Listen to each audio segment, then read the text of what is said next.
예, 오늘은 사도행전 13장 1절에서 12절까지의 말씀으로 땅끝을 향하여 라는 제목으로 함께 말씀을 나누려고 합니다. 사도행전 13장부터는 성령의 인도하심으로 그리스도의 복음이 예루살렘과 유대와 사마리아를 넘어 땅끝을 향해 나아가는 것을 그리고 있습니다. 이를 위해 하나님께서는 바울이라는 사울과 바나바를 대표적 인물로 세우십니다. 특히 바울은 베드로 이후 사도행전의 중심 인물이 되어서 이방인을 위한 사도로 3차에 걸친 전도 여행을 떠나게 됩니다. 오늘 본문에서는 사도행전 11장에서 소개되었던 안디옥 교회가 다시 등장합니다. 다양한 민족, 다양한 사람들이 모인 안디옥 교회는 점점 더 성장하고 규모가 커져가고 있었습니다. 본문 1절 말씀을 같이 한번 보시도록 하겠습니다. 안디옥 교회의 선지자들과 교사들이 있으니 곧 바나바와 니게르라는 시므온과 구레네 사람 루게오와 분봉은 헤롯의 젖동생 마나엔과 및 사울이라. 본문에서 말하는 선지자와 교사의 역할에 대해서는 학자들마다 조금씩 의견이 달라요. 좀 다릅니다. 그게 이런 역할이다 저런 역할이다 하고 조금씩 다르긴 하지만 어쨌든 정확하게 그것이 어떤 역할인지는 알 수 없지만 교회 사역자로 지도자로 세워졌다는 것은 분명한 사실이죠. 성장한 안디옥 교회는 다민족 교회라고 소개했던 것처럼 교회의 지도자들도 다양한 민족, 다양한 사람들이 세워졌었습니다. 바나바는 이방 땅에서 태어난 유대인이었습니다. 니게르라는 시므온은 니게르가 검은 피부라는 뜻이기 때문에 아프리카 사람으로 추측되며 예수님의 십자가를 대신 졌던 구레네 사람 시므온, 혹시 기억나시나요? 예. 구레네 사람 시므온과 동일한 인물일 것이다 라고 추측하고 주장하는 학자들도 있습니다. 또한 구레네 사람 루기오는 안디옥에 처음으로 복음을 전했던 구브로와 구레네 사람들과 연관이 있어 보입니다. 마나에는 분봉한 헤롯의 젖동생이라고 소개가 되는데요. 그렇다면 왕실의 가족이나 친척일 가능성이 커 보입니다. 헤롯과 같이 이두메니였을 가능성이 크죠. 예. 바울이라는 사울은 날 때부터 로마 시민권을 가진 유대인 중에 유대인이요 바리새인 중에 바리새인인 사람입니다. 이처럼 다양한 사람들로 구성되었고 다양한 민족으로 구성되었고 다양한 사역자가 세워진 안디옥 교회야말로 세계를 향해 복음을 전하는 것에 중심이 될 수 있도록 준비된 교회라고 할 수 있을 것입니다. 그렇잖아요. 예. 이 안디옥 교회를 주님께서 드디어 사용하시려고 합니다. 본문 2절 3절 말씀입니다. 주를 섬겨 금식할 때에 성령이 이르시되 내가 불러 시키는 일을 위하여 바나바와 사울을 따로 세우라 하시니 이에 금식하며 기도하고 두 사람에게 안수하여 보내니라. 본문에 주를 섬겨 금식할 때에는 예배가 진행되고 있었던 중으로 보는 것이 자연스럽습니다. 섬겨는 헬라어로 레이톨게오라는 단어인데 예배라는 뜻을 가지고 있습니다. 그래서 공동번역 아시죠? 구교와 신교가 함께 번역했던 성경을 공동번역이라 하잖아요. 그리고 신교에서는 우리 개신교는 쓰지 않는데 캐톨릭은 이 성경을 쓰고 있습니다. 이 공동번역에서는 아예 이 부분을 주님께 예배드리고 있을 때라고 번역하고 있습니다. 예배 중에 성령의 뜻이 전달된 것이죠. 성령께서 시키실 일을 위해 사역자를 세우시라고 말씀하신 것입니다. 그 사역자가 말씀의 서두에 언급한 바나바와 또 이후에 바울이라고 불리는 사울입니다. 성령께서 이 두 사람에게 특별한 사명을 주신 것입니다. 이방 선교를 위한 임무를 맡기신 것이죠. 안디옥 교회는 성령의 뜻에 순종하여 이들에게 안수하고 땅끝을 향한 복음 전파를 위해서 그들을 파송하게 됩니다. 그렇게 파송된 바나바와 사울의 첫 선교지는 구브로였습니다. 본문 4절 말씀입니다. 두 사람이 성령의 보내심을 받아 실루기아에 내려가 거기서 배 타고 구브로에 가서 왜 구브로를 첫 선교지로 정했는지에 대해서는 정확하게 알 수 없습니다. 기록이 없으니까 알 수 없습니다. 아마도 바나바의 고향이라는 것이 구브로를 첫 선교지로 정한 것과 조금 연관이 있어 보이긴 합니다. 하지만 중요한 것은 이 모든 것이 성령의 보내심이고 성령의 인도하심을 따랐다는 것입니다. 바나바와 사울을 세우신 것도 그들을 보내신 이도 인도하신 것도 성령께서 하신 일입니다. 결국 성령께서 이 사역의 전체를 주관하고 계시다라는 말이죠. 인간의 주관이 아니라 성령의 주관하심이라는 겁니다. 어쨌든 사역자들은 구브로의 그 주요 도시 중에 한 곳인 살라미에서 첫 사역을 시작합니다. 본문 5절 말씀입니다. 살라미에 이르러 하나님의 말씀을 유대인의 여러 회당에서 전할새 요한을 수행원으로 두었더라. 본문을 읽으면 저 같은 경우는 고개가 갸웃거려지게 됐습니다. 뭐 여러분들 중에도 그런 분이 있을 텐데 그 바나바와 사울은 이방인을 전도하기 위해서 파송되었지 않습니까? 이방인의 그 사역자들이잖아요. 그런데 유대인의 여러 회당을 방문하고 그곳에서 하나님의 말씀을 전했다는 것입니다. 이방인을 전도하라고 보냈는데 유대인의 회당을 찾아간 거예요. 왜 그랬을까요?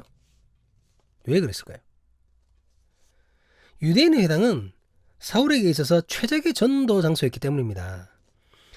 일단 회당에는 유대인만 있었던 것이 아니라 유대인은 물론 유대교에 관심이 있거나 유대교에 입교한 이방인들도 함께 모여 있었습니다. 이해가 되시죠? 그러니까 유대인과 이방인을 다 만날 수 있는 곳이 바로 회당이었습니다. 그리고 이방인들과 마찬가지로 예수를 믿지 않는 유대인들도 전도의 대상이잖아요. 예. 그러니까 그곳에 간 겁니다. 예를 들어서 제가 미국으로 예를 들어 뭐 일을 있어서 갔다, 뭐 이민을 갔다 했을 때 가장 먼저 여러분 어디로 가겠습니까? LA 한인타운 가지 않겠습니까? 그곳에 가서 한국 사람들 만나며 그곳 사정도 좀 알아보고 또 친분도 가지고 그리고 미리 있었던 그 한인들의 그 관계가 있는 그 외국인들 그 사람들을 통해서 만날 거 아닙니까? 그런 과정이라는 거죠. 사울도 마찬가지입니다. 사울의 선교 전략 중에 하나가 회당 중심입니다. 세계로 흩어진 유대인들이 각 지역에 세워놓은 그 유대인들의 회당을 통해서 유대인과 이방인을 동시에 만날 수 있었던 것이죠. 사울 같은 경우 당시 유명한 그 랍비인 가말리엘 문화에서 율법 공부를 한 엘리트 중에 엘리트 아닙니까? 우리로 치면 뭐 서울대 법대 졸업생, 뭐 서울대 경제학과 졸업생 뭐 이런 사람들이잖아요. 그러니까 그 굉장히 똑똑한 사람이라는 거죠. 바울은 거기다가 로마 시민권자입니다. 로마 시민권자. 그러니까 이게 무슨 말이냐면 사울에게 있어서는 유대인 회당에서 강론할 기회가 자연스럽게 주어진다라는 거예요. 아, 우리 동네에 가말리엘 그 문화에서 공부했던 엘리트 중에 엘리트인 거기다가 로마 시민권 가진 그 사울이라는 사람이 왔다고 그러더라고. 우리 그 사람한테 율법 강론을 좀 들을까? 뭐 이렇게 된다라는 겁니다.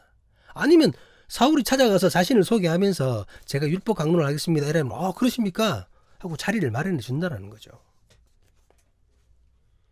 그렇게 할 때에 유대인과 이방인들을 대상으로 복음을 전파한 것입니다. 그러니까 사울에게는 그곳이 아주 최적의 전도 장소였던 것입니다. 이렇게 그 복음 전파를 회당을 중심으로 하고 있었는데 그런 가운데 바보라는 곳에 당도하게 됩니다. 좀 이름이 좀 그렇네요. 도시 이름이 바보입니다. 바보라는 곳에 당도하게 되는데 이곳은 첫 사역지였던 그 살라미에서 180km 정도 떨어진 곳이라고 합니다. 본문 6절, 7절 말씀을 보도록 하겠습니다.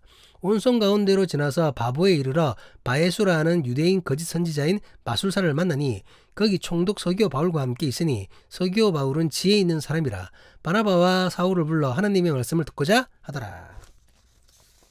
그런데 이제 그 바보라는 곳에서 바에수라는 유대인 거짓 선지자를 만나게 됩니다. 거짓 선지자입니다. 누가는 이 사람을 마술사라고 소개하고 있습니다. 바에수를 거짓사라고 말하고 마술사라고 말하는 것으로 볼 때에 아무래도 간단한 마술로 사람들을 현혹시키면서 계시라고 하나님의 말씀이라고 하면서 자기 말을 알려주었던 것으로 보입니다. 그래서 개혁 성경에는 이 마술사를 개혁 한글입니다. 이게 개혁 우리가 그 개정 개혁 그 전에 개혁 한글이란 버전이 있었잖아요. 그 버전에는 이 마술사를 박수라고 번역을 합니다. 박수는 뭐죠? 남자 무당이잖아요. 박수 무당. 남자 무당을 박수라고 합니다. 그러니까 이게 뭐 점 같은 거 치고 뭐 이렇게 했다라는 거죠. 이 바에수가 그런 인물입니다. 그 이전에 사마리아 땅에도 비슷한 사람이 있었잖아요. 사도행전 8장에 보면 마술사 시몬이라는 사람이 나타나서 그 주민들을 현혹시키는 그 일이 있었습니다. 그때에 그 베드로가 그 사람을 저주하죠. 어쨌든 본문의 바예수라는 마술사는 그 지역 사람들에게 어느 정도 인정을 받고 있었던 것으로 보입니다. 그 사람들이 인정을 해준 거예요. 뭐 간단한 마술을 보이면서 얘기를 하는데 그 맞는 것 같기도 하고 아닌 것 같기도 하면서 이제 어느 정도 인정을 한 겁니다. 거기다가 그곳의 총독이었던 서기오 그 바울의 측근이었습니다.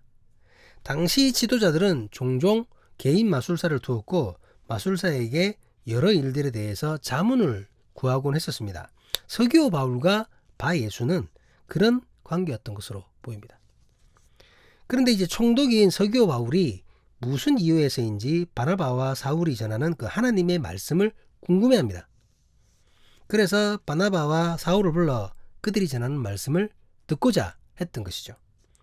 왜 듣고 싶어 했는지 정확하게 알 수는 없습니다. 정확하게 알 수 없는데 그 서기오 바울이 지혜 있는 사람이라고 소개된 것으로 봤을 때에 이 사람이 지혜 있는 사람이라는 것을 강조했잖아요. 그것으로 봤을 때에 이 사람은 진리를 갈망했던 것이 아닌가 하는 그 생각을 해봅니다. 그래서 바나바와 사울의 소문을 듣고는 그들이 전하는 메시지가 무엇인지 궁금했던 것으로 보입니다. 어쨌든 말씀을 드리려고 했던 것이죠. 그런데 이 총독이 바나바와 사울이 전하는 하나님의 말씀을 듣는 것을 이 마술사 바예수는 원하지 않았습니다. 싫었던 거예요. 혹시라도 자신의 위치가 위협받을 수 있으니까. 그렇잖아요. 그래서 방해를 합니다. 본문 8절 말씀입니다. 이 마술사 엘루마는 이 이름을 번역하면 마술사라 그들을 대적하여 총독으로 믿지 못하게 힘쓰니. 엘루마는 마술사라는 말입니다. 그러니 마술사 바예수가 바로 이 엘루마입니다. 본문의 대적하여는 헬라어로 안디스테미라는 그 단어를 사용하고 있습니다. 대항하다, 저항하다. 단순히 반대한 게 아니라 대항하고 저항했다라는 겁니다. 강력하게 반대하고 방해를 했다라는 거죠. 총독이 바나바와 사울의 메시지를 듣지 못하도록 혹시라도 들어도 믿지 못하도록 계략을 꾸미고 이간질을 했던 것입니다. 이것은 명백한 하나님을 향한 대적입니다. 성령의 일을 방해하는 성령을 거스르는 일입니다. 사울이 이것을 보고 가만히 있지 않겠죠. 그래서 그에게 경고합니다. 본문 9절 10절 말씀입니다. 바울이라고 하는 사울이 성령이 충만하여 그를 주목하고 이르되 모든 거짓과 악행이 가득한 자요 마귀의 자식이요 모든 의의 원수요 주의 바른 길을 굳게 하기를 그치지 아니하겠느냐. 본문에서부터 사울을 바울이라고 부르기 시작합니다. 그 누군가의 주장처럼 이 사울이 변화돼서 하나님께서 바울이라는 이름을 새롭게 주신 것이 아닙니다, 여러분. 이때 처음으로 바울이라는 이름이 있었던 것이 아닙니다. 원래 사울과 바울 두 가지 이름을 다 가지고 있었어요. 사울은 유대식 이름이고 바울은 로마식 이름입니다. 이 바울이 날 때부터 로마 시민권자였잖아요. 로마 이름이 있었던 거예요.